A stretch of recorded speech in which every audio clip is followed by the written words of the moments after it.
पिछले ज़माने का जिक्र है। किसी गांव में एक लोहार और उसका बेटा रहते थे। एक दिन बेटा अपने बाप से कहने लगा, अब्बा अब्बा मेरे लिए एक छुरी बनाओ जिसकी धार बहुत तेज़ हो। बाप ने कहा, बेटा छुरी भली ना कठारी, ये तो बताओ तुमने छुरी का करना क्या है। बेटे ने गोल मोल सा जवाब दिया, बस अब्बा मुझे छुरी चाहिए। आखिर बेटे के बेहद इसरार पर बाप ने लोहे की छुरी बना दी। जब बेटे के हाथ में हथियार आ गया तो वो शेर हो गया। लगा बाप को डराने धमकाने कि अब्बा फ़ौरन राजकुमार के महल में जाओ और मेरे लिए राजकुमारी का रिश्ता मांगो, अगर नहीं मांगा तो मैं ये छुरी मारकर तेरा सर तन से जुदा कर दूंगा। लोहार बेचारा ये सुनकर थरथर कांपने लगा। लड़के की आंखों में खून उतरा हुआ था। लोहार उस घड़ी को कोसने लगा जब उसने बेटे को छुरी बनाकर दी थी। अब सोचने लगा कि करूं तो क्या करूं, उधर कुआं इधर खाई। अगर राजा से रिश्ता मांगने गया तो राजा मुझे मार डालेगा और ना गया तो बेटा मुझे मार देगा। आखिर काफ़ी सोच विचार के बाद उसने फैसला किया कि यूं मरने से बेहतर वहां मरना बेहतर है। चलो राजा के पास चलता हूँ, चाहे कत्ल ही क्यों ना हो जाऊँ। बात तो हो जाएगी कि लोहार राजा से रिश्ता मांगने आया था। अपने बेटे के हाथों गुमनामी की मौत मरने से बेहतर है कि राजा के हाथों इज्जत से मशहूर होकर मर जाऊं। एक दिन लोहार हिम्मत करके राजा के पास पहुंचा और वहां जाकर अपने बेटे के लिए राजकुमारी का रिश्ता मांगा। ये सुनकर राजा के तन बदन में आग लग गई कि कमी होकर मेरी बेटी का रिश्ता मांगता है। दिल तो चाहा कि अभी जल्लाद को हुक्म देकर उसका सर तन से जुदा करवा दूं, लेकिन वजीर जरा समझदार था। राजा के कान में सरगोशी करते हुए कहने लगा, महाराज इसे मरवा दिया तो खामखां हंसी मजाक होगी, लोग बात का बतंगड़ बना देंगे, हम किस किस का मुंह बंद करेंगे। अक्लमंदी यही है कि हम किसी तरह से इसे टाल दें, सांप मरे और लाठी भी ना टूटे।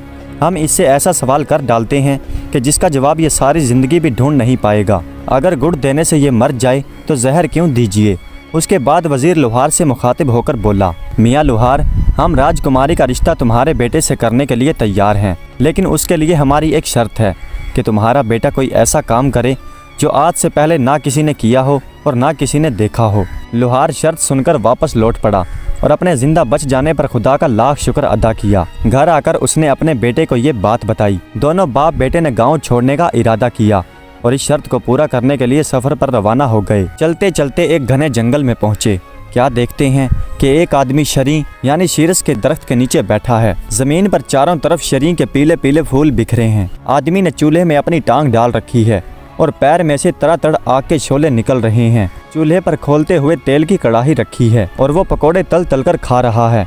लोहार और उसके बेटे ने जब ये अजीब मंजर देखा तो वो हैरान हो गए और एक दूसरे से कहने लगे, ये काम तो राजा ने कहीं ना सुना होगा और ना कहीं देखा होगा, चलो यही सीखते हैं। लोहार उस आदमी से मुखातिब होकर बोला, अल्लाह के बंदे, मेरे बेटे को अपना शागिर्द बना लो और उसे भी इस तरह से पकोड़े तलना सिखा दो। वो आदमी लोहार से बोला, मियाँ आगे चले जाओ, आगे मेरा उस्ताद बैठा है, वो तुम्हारे बेटे को शागिर्दी पर रख ले तो रख ले, मुझे शागिर्द बनाने की इजाज़त नहीं है। ये सुनकर दोनों बाप बेटा आगे चले गए।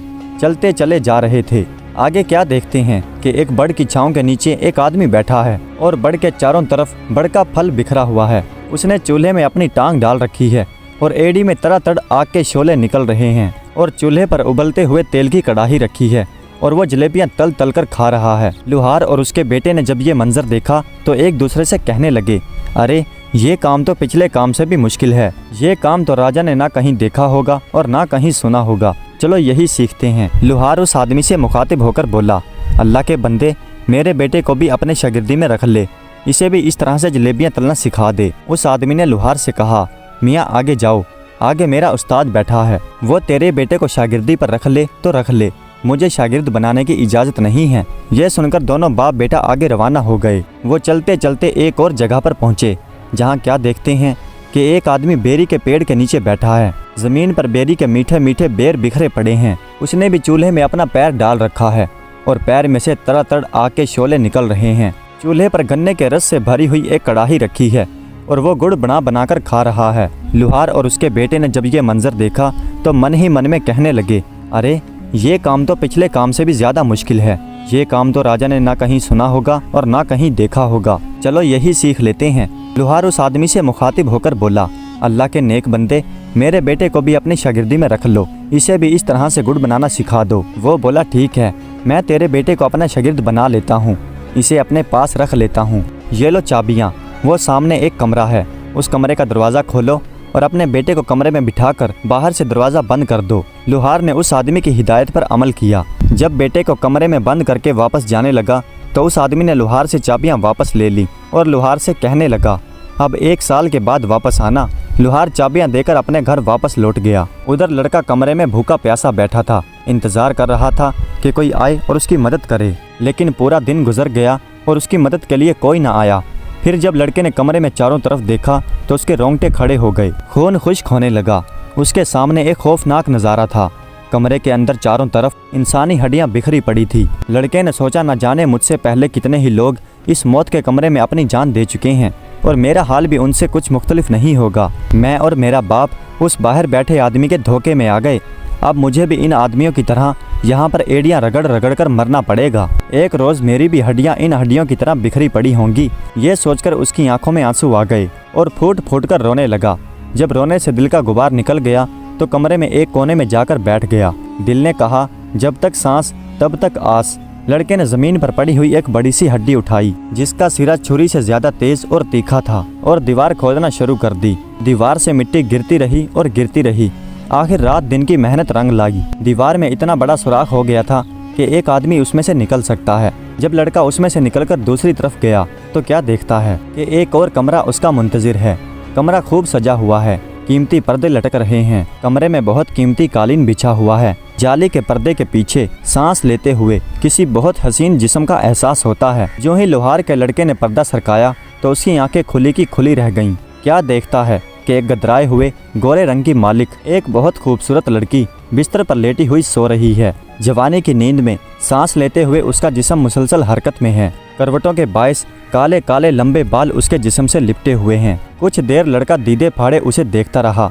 उसी दौरान लड़की की आंख खुल गई। पहले तो लड़की अपने कमरे में अजनबी लड़के को देखकर डर गई और लड़का भी घबराया कि खुदा जाने क्या बला है। थोड़ी देर बाद जब दोनों मुत्तमीन हुए तो लड़की ने कहा, कोई बात नहीं, आजा मेरे पास आजा, यहाँ बिस्तर पर बैठ और मुझे बता कि तू कौन है और यहाँ कैसे पहुँचा। यह सुनकर लोहार के लड़के की हिम्मत बढ़ी। उसने अपनी सारी कथा कही। पहले तो लड़की ने उसे कुछ खाने के लिए दिया और फिर कहा, जो आदमी बाहर गुड़ निकाल कर खा रहा है और जिसने तुझे कमरे में बंद किया है वो आदमी मेरा बाप है। मैं भी जादूगरनी हूँ, तू फिक्र न कर, मैं तुझे जादू सिखाऊंगी। लड़की अपने बाप से 2 गुना ज्यादा आगे थी। बाप अगर 14 दर्जे पर था तो बेटी 16 दर्जे पर थी। लड़की ने लोहार के लड़के को जादू सिखाना शुरू कर दिया और उसके अलावा उसे तरह तरह के फल और लजीज खाने खिलाती। अच्छी से अच्छी उसे पोशाक पहनने के लिए देती। इसी तरह से 1 वर्ष गुजर गया, लेकिन लोहार लड़के को लेने के लिए ना आया। उसने सोचा कि जब तक मेरा बेटा कामिल जादूगर नहीं बन जाता उसे लेने के लिए नहीं जाऊंगा। इस तरह वो लड़का साहिरा जादूगरनी से जादू सीखता रहा और एक दिन अपने जादू में माहिर हो गया। 2 वर्ष के बाद लोहार वापस आया। क्या देखता है कि वो आदमी उसी तरह बेरी के दरख्त के नीचे बैठा है। जमीन पर बेरी के मीठे मीठे बेर बिखरे पड़े हैं और उस आदमी ने अपनी टांग चूल्हे में डाल रखी है और पैर में से आग के शोले निकल रहे हैं और वो उसी तरह से गुड़ बनाकर खा रहा है। लोहार ने पूछा, अल्लाह के बंदे, मेरा बेटा कहाँ है? 2 साल पहले मैं उसे तेरी शागिर्दी में छोड़ गया था। वो आदमी कहने लगा, मैं तो 2 साल से यहीं पर बैठा हूँ और गुड़ बनाकर खा रहा हूँ। ना मुझे फुर्सत मिली और ना मैंने वहाँ जाकर देखा। तो अपने हाथ से अपने बेटे को कमरे में बंद करके बाहर से ताला लगा गया था। ये ले कुंजियाँ और अपने बेटे को जाकर देख ले। बाप ने सुना तो उसके चेहरे पर हवाइयाँ उड़ने लगी। एक रंग आता और एक रंग जाता था। ये सोचकर कि 2 साल बाद बेटे की हड्डियां ही मिलें तो मिलें, वरना जिंदा मिलना तो नामुमकिन है। गुड़ खाने के उस शकीन आदमी को दिल में गालियां देता हुआ लोहार दौड़ा दौड़ा उस कमरे की तरफ गया और ताले में चाबी घुमाई। लड़की के कानों में जब चाबी की आवाज़ पड़ी तो लड़के से कहने लगी, अगर मेरा बाप हुआ तो हम दोनों को मार डालेगा और अगर तेरा बाप हुआ तो हम बच जाएंगे। लोहार दरवाज़ा खोलकर अंदर कमरे में गया तो कमरा खाली था। दीवार के सुराख में से गुजरकर जब दूसरे कमरे में पहुंचा तो क्या देखता है, सामने कमरे पर मसेरी पर एक खूबसूरत लड़की और उसका लड़का बैठे हुए हैं। मारने वाले से जान बचाने वाला ज्यादा बड़ा है। अपने बेटे को जिंदा देखकर बाप की जान में जान आई। दौड़कर बेटे को बेअख्तियार सीने से लगा लिया और खुदा का लाख लाख शुक्र अदा किया। उसके बाद लड़के ने अपने बाप को लड़की का तारुफ करवाया। असल हकीकत से जब लोहार वाकिफ हुआ तो वो कांप कर रह गया। उसने उसके बेटे की जान बचाने पर लड़की का शुक्रिया अदा किया। वो खूबसूरत जादूगरनी साहिरा कहने लगी, अब तुम दोनों के बचने की फ़कत एक ही आस है और वो ये कि ए लोहार, तू रोता पीटता और सिसकता हुआ बाहर मेरे बाप के पास जा और उसे जाकर कह कि मेरा बेटा भूख प्यास से मर गया। तुमने उसे बाहर निकाला ही नहीं। अब मुझे इतनी इजाज़त तो दे कि उसकी हड्डियों को किसी कपड़े में बांध कर ले जाऊं, ताकि उसकी हड्डियों को दफन कर सकूं।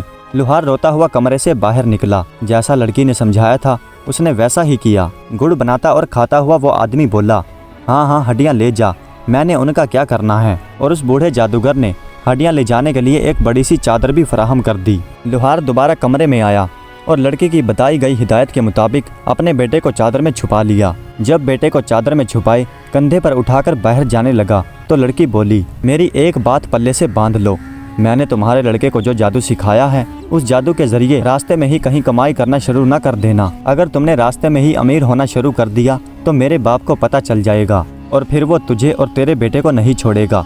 खूबसूरत साहिरा कमरे में ही रही। लुहार ने उस लड़की से कहा कि बेटी तू भी हमारे साथ चल, अपने संगदिल और जालिम बाप से रिहाई हासिल कर। लेकिन लड़की ना मानी और कहने लगी कि इस तरह से हम तीनों ही पकड़े जाएंगे और वैसे भी अब मेरा जीना मरना यहीं पर है, यहाँ से भागकर मैं कहाँ जाऊंगी। लुहार अपने बेटे को कपड़े में लपेटे कंधे पर उठाए बाहर निकला। उसने चाबियों का गुच्छा दूर ही से जादूगर की तरफ फेंक दिया, जो अभी तक बैठा गुड़ बना रहा था और साथ ही साथ खा रहा था। जादूगर ने उसकी तरफ कुछ ज्यादा ध्यान नहीं दिया, चाबियां उठाई और फिर से अपने काम में मसरूफ हो गया।